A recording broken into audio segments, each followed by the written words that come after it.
चलिए आगे बढ़ते हैं। अब आज का टॉपिक है द नेपोलियनिक कोड और the civil code of 1804।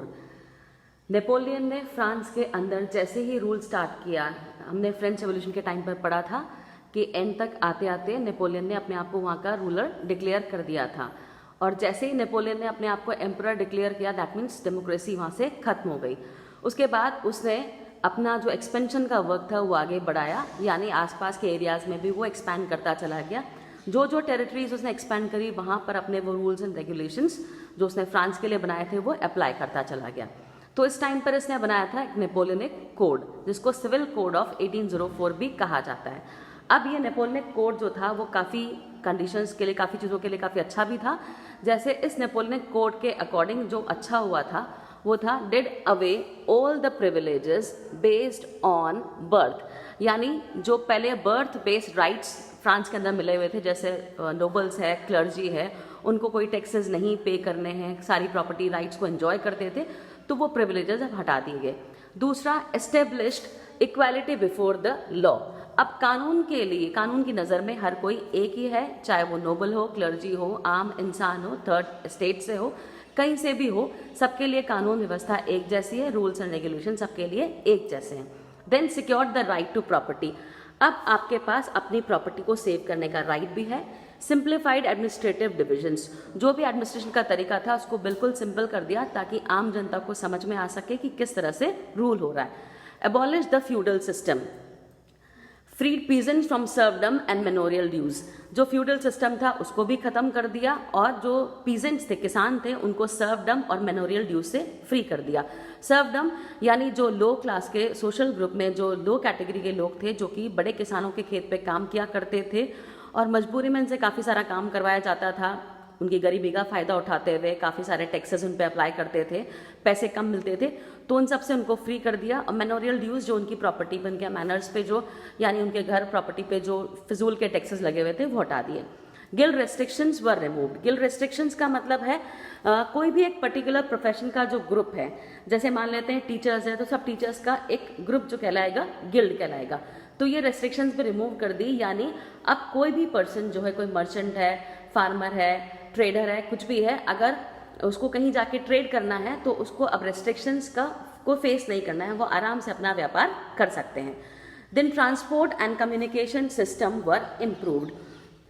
Transport communication system को बेटर किया गया ताकि जितने भी लोग हैं, किसान हैं, वर्कर्स हैं, ट्रेडर्स हैं, मर्चेंट्स हैं, कोई भी जो इधर से उधर ट्रैवलिंग करते हैं, ट्रेडिंग करते हैं, उनको अब कोई प्रॉब्लम फेस नहीं करनी पड़ेगी। तो ये सारा काम जो था नेपोलियन के टाइम पर नेपोलियन कोड के अकॉर्डिंग किया गया था। अब इसके टाइम हम देखते हैं कि और क्या क्या चीज़ें हुई थी।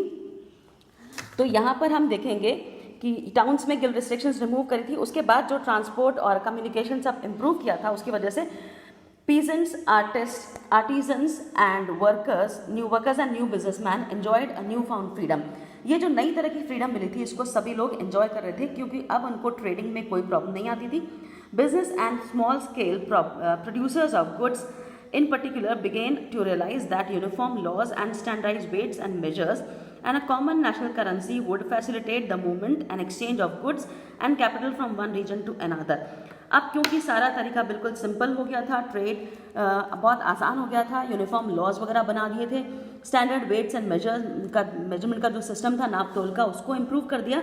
इसलिए कहीं भी अब आप व्यापार के लिए जा रहे हो, आप अपना सामान लेके जा रहे हो या पैसा लेके जा रहे हो किसी भी एरिया में, तो आपको बार बार एक्सचेंज या बार बार नाप तोल की प्रॉब्लम नहीं आएगी। सभी लोग इस चीज़ को एंजॉय कर रहे थे। However, in the areas conquered, the reaction of the local population to French rule were mixed। लेकिन जहाँ जहाँ इसने आगे एनेक्स किया था वहाँ पर नेपोलियन को लेकर जो रिएक्शन थी लोगों की वो मिक्स थी, यानी कुछ लोग उसको फेवर कर रहे थे, कुछ अनफेवर में थे। कुछ लोगों को लग रहा था नेपोलियन अच्छा कर रहा है और कुछ लोगों को लग रहा था कि नेपोलियन हमें बेवकूफ़ बना रहा है। Initially in many places such as Holland and Switzerland as well as in certain cities like Brussels, Mainz, Milan and Warsaw, the French armies were welcomed as harbingers of liberty। ये कुछ places हैं जहाँ पर लोगों को समझ में आ गया था कि फ्रेंच आर्मी जो है हमारे थ्रू अपने टारगेट पूरे करना चाहती है और उनको ये क्लियर हो गया था कि ये हमारी लिबर्टी के बीच में रुकावट है। But the initial enthusiasm soon turn to hostility as it became clear that new administrative arrangements did not go hand in hand with political freedom. इनको क्लियर हो गया था कि जितने भी एडमिनिस्ट्रेटिव मेजर्स लिए गए, जो इम्प्रूवमेंट किया गया वो हमारी पॉलिटिकल फ्रीडम के साथ हैंड टू हैंड नहीं चलेंगे, यानी इसके अकॉर्डिंग हमें पॉलिटिकल फ्रीडम उतनी नहीं दी जाएगी। टैक्सेशन बढ़ा दिया गया था, सेंसरशिप लॉज बढ़ा दिए गए थे, force conscription into French army, ज़बरदस्ती लोगों को फ्रेंच आर्मी में भर्ती किया जा रहा था ताकि बाकी जो यूरोप उसको जीतना है उसमें मदद मिल सके। All seem to outweigh the advantages of the administrative changes, और इसकी वजह से नेपोलियन ने जो भी एडमिनिस्ट्रेटिव चेंजेस किए थे उसका जो पॉजिटिव साइड लोगों को दिखना था वो धीरे धीरे नेगेटिव पे कन्वर्ट हो गया।